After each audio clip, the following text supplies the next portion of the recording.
Courtside. What's your hunch, Barry?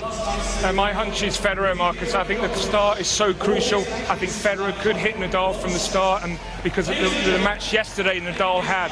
But once Nadal gets the adrenaline, the longer it goes, if it was to go deep into a third, that's when, unfortunately, Marcus, and I'm sure you'll pick me up on this, I might have to change my pick and go for Rafa. Well, you've got a chance to have a look at Rafa up close and personal just a few moments ago. I mean, physically, he normally always does recover, no matter what he's been up to 24 hours earlier. Is that going to be an issue at all, do you think? Well, as I said, I think the start, but when I was interviewing him, I almost told him to hurry up with his first answer. He kept going on and on.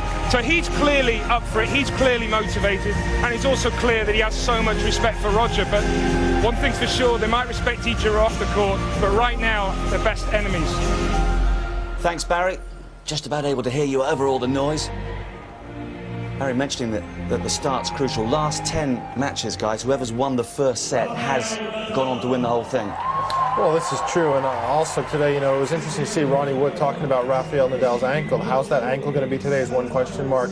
And also, he did the same thing as he did against Murray. He said, Roger, here you go, start serving. And if Roger starts off a little bit nervous, maybe Rafa's hoping he can get an early break. So the first set, and especially the start of this match, is going to be very, very key for both players. Who's your money on Peter? Well, after watching Nadal yesterday and how steely he played and acted, I think he's got a slight edge. I think that when push comes to shove, he just might have that little extra belief coursing through his veins that will make the difference. And the other thing you've got to look at as well is, Federer, if he comes out lights out like he did against Djokovic, there was a stage in the second set where he had a little bit of a nervy bit, and if you give Nadal half a chance, even when you're playing great, he usually grabs it and takes it. So I think Rafa might just win the one title that he hasn't won yet. Well, it has been an extraordinary year for him. There were doubts this time last year after those defeats we spoke about and his injury problems at the Australian Open. But he went back onto the clay, was unstoppable there, and he's taken that form across the world thereafter. And as Roger Federer said in his press conference last night, if anyone still considers Rafa just to be a clay court specialist, they don't know what they're talking about. That's the silliest statement of all time to say. The guy's won all 4 majors. I think the youngest guy to do so in the Open era. He's won indoor events, he's won Davis Cup, he's won gold medals. He's done it all.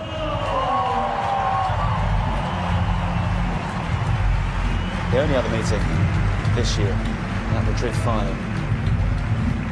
Nadal coming through. The previous meeting, that was in Madrid the year before, and it was the Australian Open final of 2009 when they last contested a match on a hard court surface.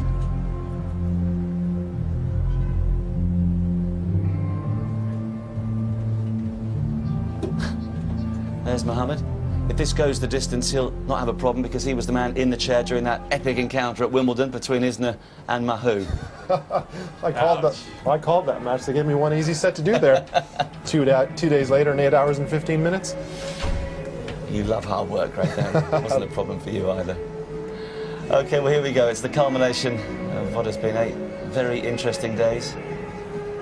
It is the final that the neutral wanted. And up in the commentary box, ready to guide us through, Pat Cash and Mark Petchey.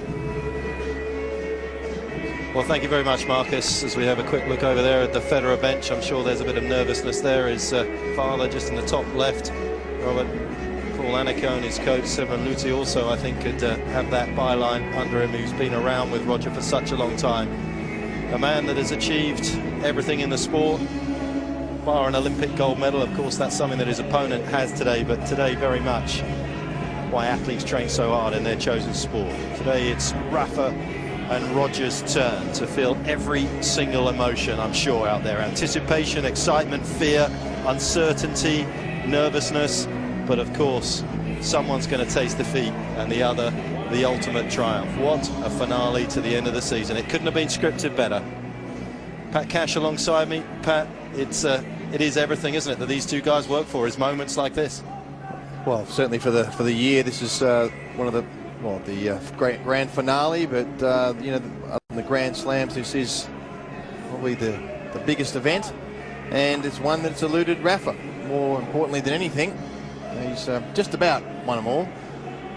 not this one. So this is his first chance, and you can see by his attitude and his form coming in, and even the tension that he's brought onto the court, that he is very, very keen to win this. And there's a few question marks to be answered today on the court.